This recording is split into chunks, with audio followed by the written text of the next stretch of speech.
जय शिवराय अध्यक्ष महोदय, सबसे पहले मैं महात्मा ज्योतिराव फुले को अभिवादन करना चाहूंगा, कारण महात्मा फुल्यांनी लिहिलेला शेतकऱ्याचा असूड हा सरकारच्या अनेक धोरणांवर ओढण्याची आता वेळ आलेली। अध्यक्ष महोदय, जहां देश की 2/3 आबादी खेती पर निर्भर है, वही खेती के लिए आवंटन है मात्र 3.1%। मार्केट इंटरवेंशन स्कीम हो या फिर प्राइस सपोर्ट स्कीम हो, उसके लिए आवंटन है 0। प्रधानमंत्री फसल बीमा योजना में कटौती है 23%। अध्यक्ष महोदय, माननीय प्रधानमंत्री जी ने महाराष्ट्र में आकर किसानों को गारंटी दी थी सोयाबीन को 6,000 रुपए प्रति क्विंटल दाम देने की, लेकिन एमएसपी मिली 4,800 और उसमें भी एमएसपी पर जो खरीद हुई वो खरीद है मात्र 20%। बाकी 80% किसानों को अपना सोयाबीन 3,500 4,000 में बेचना पड़ा, जहां की लागत का खर्चा है 7,000 रुपए प्रति क्विंटल। तो कैसे होगी कि किसान की आय दुगनी और क्या हुई माननीय मोदी जी की गारंटी? अध्यक्ष महोदय, अभी सरकार सोयाबीन के दाम बढ़ाने के लिए एडिबल ऑयल्स पर इंपोर्ट ड्यूटी लादने की बात कर रही है, पण हा रोगापेक्षा इलाज भयंकर है, क्योंकि उससे सोयाबीन के दाम नहीं बढ़ेंगे, उससे सिर्फ बढ़ेगी तो महंगाई बढ़ेगी। सोयाबीन के दामों पर अगर हमें असर करना है तो जो मक्के की डीडीजीएस है और जो सोया डीओसी है, जो 120 लाख टन अभी भी देश में पड़ा है, उसको एक्सपोर्ट करने के बारे में सोचना होगा। लेकिन सरकार पर पोल्ट्री और पशु खाद्य इंडस्ट्री की ऐसा क्या दबाव है कि सरकार सोया डीओसी एक्सपोर्ट नहीं कर रही है? मेरी सरकार से गुजारिश है कि कम से कम 15 से 20 लाख मैट्रिक टन सोया डीओसी एक्सपोर्ट किया जाए। और वैसा ही बहुत इंपॉर्टेंट मुद्दा है प्याज का। जब प्याज को एमएसपी देने की बात आती है तो सरकार कहती है कि प्याज जीवनावश्यक वस्तु नहीं है, लेकिन जैसे ही किसान को 4 पैसे मिलने का अवसर निर्माण होता है तो सरकार निर्यात पर पाबंदी लगा देती है, निर्यात शुल्क लाद देती है और कहती है प्याज तो जीवनावश्यक वस्तु है। अध्यक्ष महोदय, हमारे देश में कई समाज ऐसे जो कभी भी प्याज नहीं खाते। हिंदुओं में भी चातुर्मास में 4 महीने प्याज नहीं खाया जाता, तो फिर प्याज जीवनावश्यक वस्तु कैसे हुई? अध्यक्ष महोदय, अगर ग्राहक को एक औसतन अगर कंजम्पशन देखें तो 5 से 6 किलो औसतन कंजम्पशन होता है। 60 रुपए किलो में भी अगर प्याज खरीदना पड़ता है ग्राहक को, तो भी सिर्फ 300 साढ़े 300 रुपए उसका खर्चा होगा, जो आपके मोबाइल रिचार्ज से भी कम है। इसलिए मेरी सरकार से मांग है कि प्याज पर हमेशा के लिए निर्यात पाबंदी हटाकर जो 20% निर्यात शुल्क है उसे अविलंब रद्द किया जाए और प्याज को एमएसपी के दायरे में लाकर 3,000 रुपए प्रति क्विंटल का दाम सुनिश्चित किया जाए।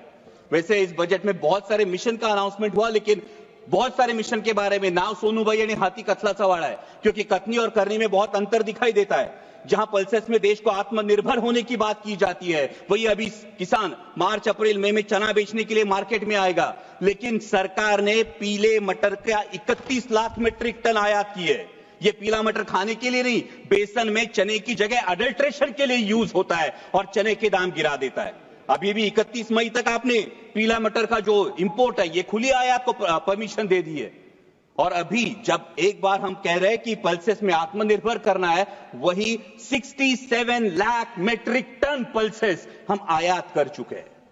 तो हम आयात आत्मनिर्भर किसे करना चाहते हैं? हमारे देश के किसानों को या ऑस्ट्रेलिया, रूस, टर्की, म्यांमार के किसानों को हम आत्मनिर्भर करना चाहते हैं?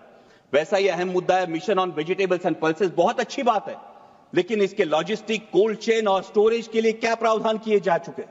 आज मेरे नारायण गांव में टमाटर किसान को बेचना पड़ता है सर 4 से 5 रुपए किलो में, और शहरों में ग्राहक खरीदता है 20 से 25 रुपए किलो में।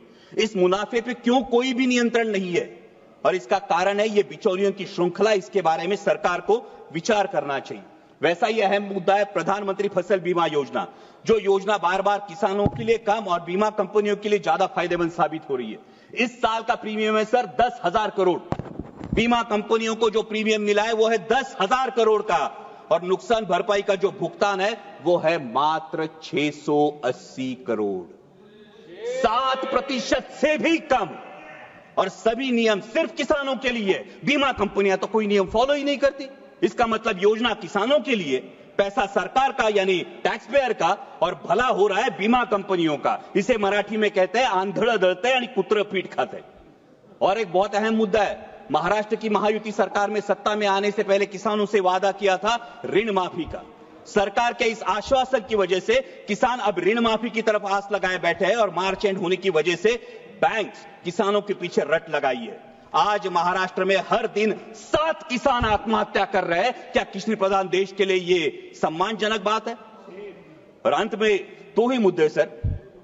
अभी अमेरिका में सत्ता परिवर्तन होने के बाद अमेरिका ने कहा है कि भारत ने अपना एग्रीकल्चर मार्केट अमेरिका के लिए खोलना चाहिए और इससे भारत के किसानों के पे एक बड़ा संकट मंडरा रहा है। लेकिन सरकार ने अभी तक इसमें कोई स्पष्टता नहीं दी है, क्योंकि अमेरिका का किसान सोयाबीन का जो उत्पादन लेता है अध्यक्ष महोदय, वो 30 लाख क्विंटल पर हेक्टर लेता है, लेकिन हमारे देश का किसान सिर्फ 10 लाख क्विंटल पर हेक्टर लेता है। क्योंकि अमेरिका के किसान को जेनेटिकली मॉडिफाइड जीएम वैरायटी लगाने का अधिकार है, हमारे किसान को नहीं।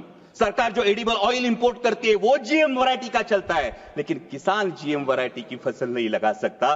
तो कैसे होगा? जहां अमेरिका अपने किसान को सक्षम कर रही है, वही हमारे विश्व गुरु देश का किसान अभी भी एमएसपी के लिए जूझ रहा है। सर, प्रधानमंत्री जी ने एक बहुत प्यारी बात कही महाकुंभ के बारे में वक्तव्य देते वक्त। उन्होंने कहा कि नदी उत्सव मनाना चाहिए, लेकिन ये नदी उत्सव नदियों का खोलीकरण, रुंदीकरण और पुनरुज्जीवन होगा, तभी असली नदी उत्सव होगा। सर, महाराष्ट्र में कैलाश नागरे जैसा एक युवा प्रगतिशील किसान अगर खेतों को पानी नहीं इसलिए खुदकुशी करता है, तो क्या ये हमारे पॉलिसी पे तमाचा नहीं है? सर, आज हर कोई बहुत सारी चीजें खोदने की बात हो रही है, लेकिन डैमों में जो मिट्टी जमा हुई है सर, 30 से 40% कैपेसिटी हर किसी डैम की कम हुई है। शायद उत्तर भारत में इसका प्रमाण और ज्यादा होगा, लेकिन इसकी मिट्टी खोदने का कोई प्रावधान अब तक किया नहीं। अंत में इतना ही कहूंगा सर, मैं सरकार से गुजारिश करता हूं कि हमारे देश को, किसान को पर्याप्त पानी, अच्छी क्वालिटी का बीज, उत्पाद को सही दाम और इंटरनेशनल मार्केट में कंपीट करने के लिए फ्री हैंड दीजिए।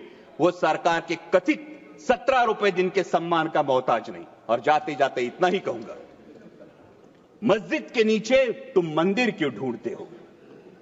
मस्जिद के नीचे तुम मंदिर क्यों ढूंढते हो?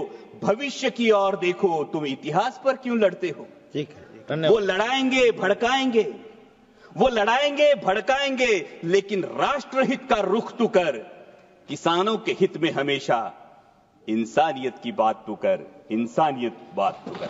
जय शिवराय, धन्यवाद।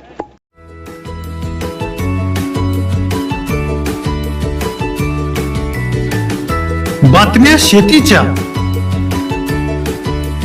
बातम्या मातीच्या, बातम्या अन्यायाच्या, गुन्हेगारीच्या,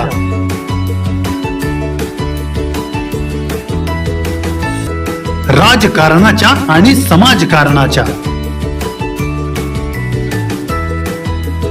शोषणाविरुद्ध बुलंद आवाज, जनसामान्यांच्या हुंकाराची गाज, सत्कार्याला प्रोत्साहन, दुष्कृत्याला अनुशासन,